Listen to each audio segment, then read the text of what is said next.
Hey, Mr. JK here. Happy Thanksgiving to all who's watching. Um, anyway, there's really nothing extra that I have to add to this. Real quick, shout out to John Pearson, um, Ton Henson, and Jacob Peterson, the three people who convinced me to get this thing started. So, and that was back when it was Fax was Fax was Mr. JK. Now it's probably going to be Mr. JK presents. Um, anyways, um, everything that I have is unscripted. Um, it's 100% from up here type of deal. The only thing I may end up having noted down is an outline to kind of keep me on track of things.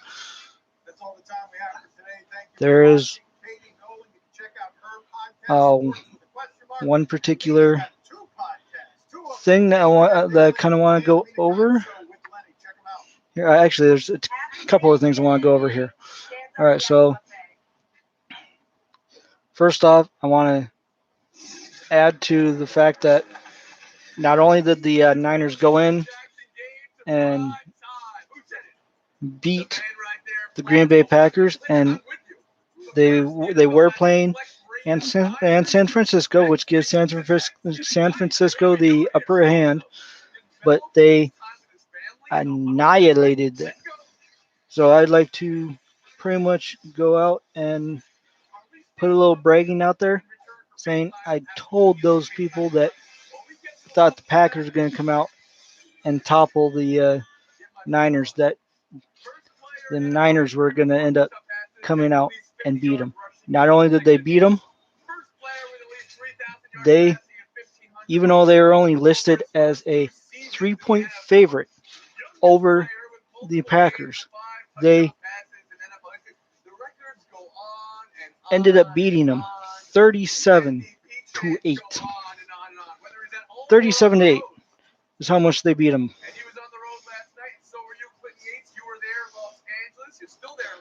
And that's actually a 29-point beatdown right there. So not only did they cover the 3-point spread that was given to them to beat the Packers, they annihilated them. All right. So, anyways, going on to the Falcons game, they were favorited by 4.5 points over the Buccaneers. Well, they ended up losing um,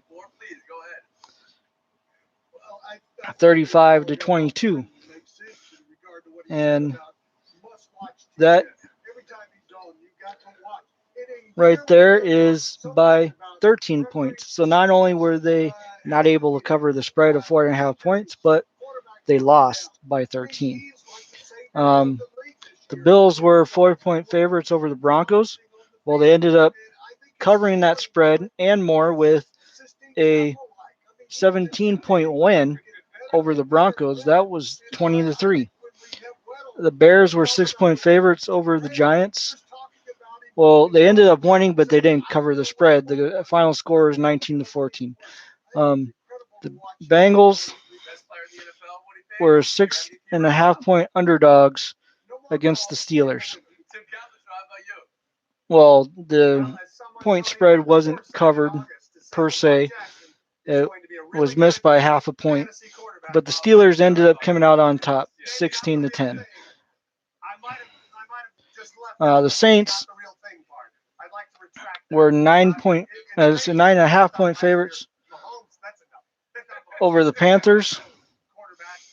That was the spread wasn't covered, but they still ended up coming out on top, 34-31. And yes, we've come to a day and age where the Browns are actually favorited over certain teams to win. They were actually favorited to win 10.5 points over the Dolphins, and they actually ended up covering that spread because the final score is 41-24. Um, Now the Jets were listed as 3-point underdogs against the Raiders. Well, not only did the Raiders not cover the 3-point spread, but they lost 34-3 basically. So the underdogs won in that case. Redskins were 3.5-point underdogs against the Lions. They ended up winning by 3 points, 19-16. So that point spread was missed by half a point as well. Red. Where am I?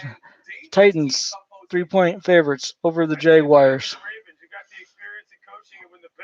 Well, that spread was definitely covered because the final score was the Titans taking down the Jaguars 42-20. 22 points. So the 3-point spread was covered plus. And the Patriots. All right. Well, that was a 6.5-point favorite. They were 6.5-point favorites over the Cowboys. So they were favorited to win by 6.5 points. They ended up winning, but only by 4 points. So they did not cover the spread. Had they at least kept the Cowboys from getting the last field goal that they had when it was 13-6, they would have covered the spread there. And as far as the Monday night games go, Monday night game goes, the Rams were 3-point underdogs against the Ravens. Well, the Rams ended up losing. The final score was the Ravens winning 45-6.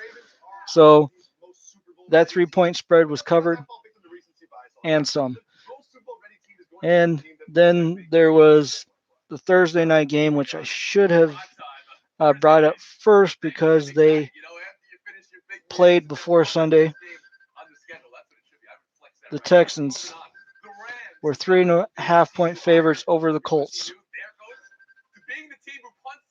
Well, they missed that spread by half a point because the final score was the Texans winning 20-17. All right, so now for next week, this Thanksgiving, the Lions are listed as 3.5-point underdogs against the Bears. Cowboys are listed as favorites over the Bills by 6.5. And the Falcons are listed as 7-point underdogs against the Saints. So you have 2 underdogs and a favorite for the home teams there. Sunday. All right. I got to admit, this one right here kind of hurts me deeply because I believe my Niners are still relevant and still an elite team here. And I still believe that they're going to end up coming out on top. Not saying that they're going to be able to cover any kind of spread or anything this week because it's going to be a real tough game against the Ravens. So it cuts me deep to read that the Ravens are 6-point favorites over my Niners. All right. The Panthers are 10-point favorites over the Redskins. All right. Well, the Redskins were underdogs against the Lions this last week, and they ended up winning. So we'll have to see how that goes about right there. The Bengals are 3.5-point underdogs against the Jets. All right, well, that's easy to say because the Bengals haven't won a game yet. And the interesting thing about the Bengals is they actually went back to having Andy Dalton as the starting quarterback uh, going up against the Jets this next week. The Jaguars are actually a 1 point favorite over the Buccaneers. Now, tell me, how does that work? Do they not believe that the Jags are good enough to cover any kind of big spread there? Do they believe that the Buccaneers have a slight chance of coming in as semi favorites against the Jaguars and taking them down? How does that work that it's only a 1 point favorite? The Dolphins are 9 point underdogs against the Eagles. Well, the Dolphins and the Bengals are the two worst teams in the NFL right now. So there you go. Giants are 6.5 point underdogs against the Packers. That's another easy go there because the Giants are another team that aren't really doing much this year. And I'm going to repeat myself again. The Browns, we reached the day and age where the Browns are favorites over people. All right. The Steelers are actually 2 point underdogs against the Browns.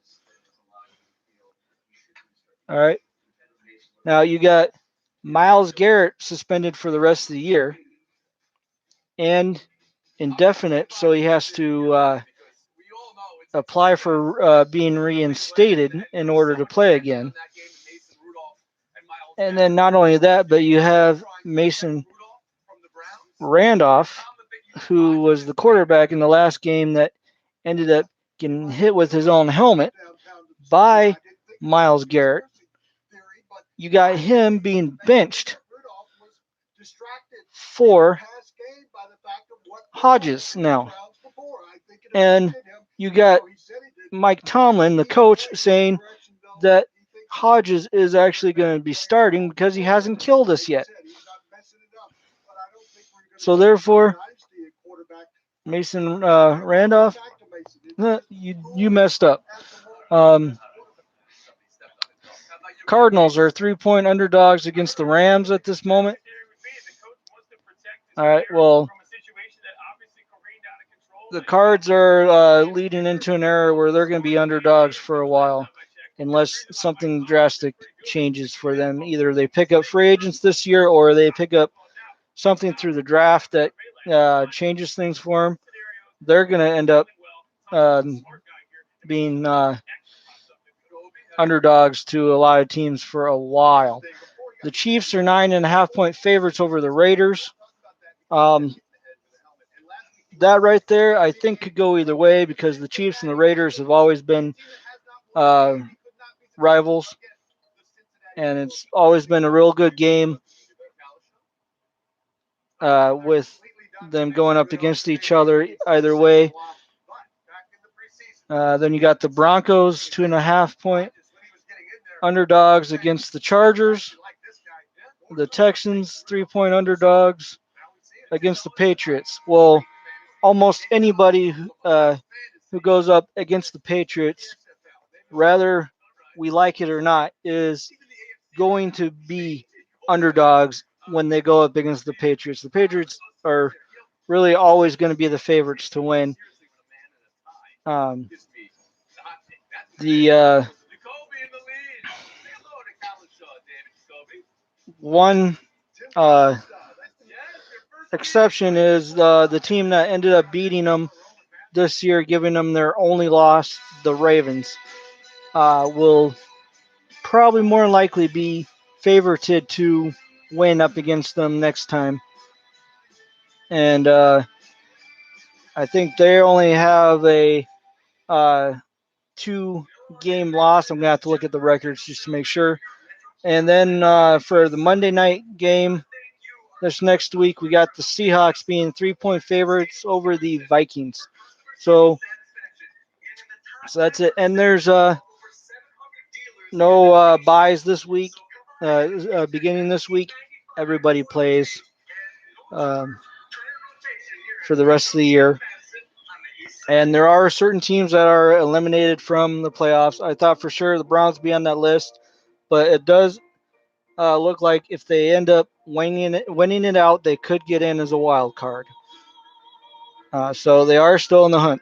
But the Giants are officially eliminated. The Dolphins for sure. Um, the Redskins are eliminated from playoff contention, and of course the Bengals are eliminated from playoff contention. So it doesn't really matter that the Bengals are going back to Andy Dalton as the quarterback from I think is Ryan Tannehill or wait, was that I think is the name of the quarterback that was recently starting for the Bengals after they benched Andy Dalton. All right, and they ended up going 0-11 this far right now. So now you got a case where well, it doesn't matter who's in there because there's really only like 5 more games that they can win there, and 5-11 record is not going to get them into being a playoff team this year. They're going to have to wait and build for next year. So there you go. Now, even though the Niners are posted as being underdogs this week, I am still going for the Niners to win on Sunday. That's never going to change. I'm always going to be cheering for the Niners to win, no matter if they're underdog or if they're a favorite or wherever else, what anybody else is saying. I'm still going to be cheering for them to win, no matter what team they're playing up against. So basically, you got the Patriots. Whoever's playing up against them, I'm going to be cheering for them. Then you got the Niners. Whoever's cheering up against the Niners, I'm going to be cheering against the team that's cheering up, is playing up against the Niners. I'm always going to be rooting for the Niners to win and for the Patriots to lose. Either way.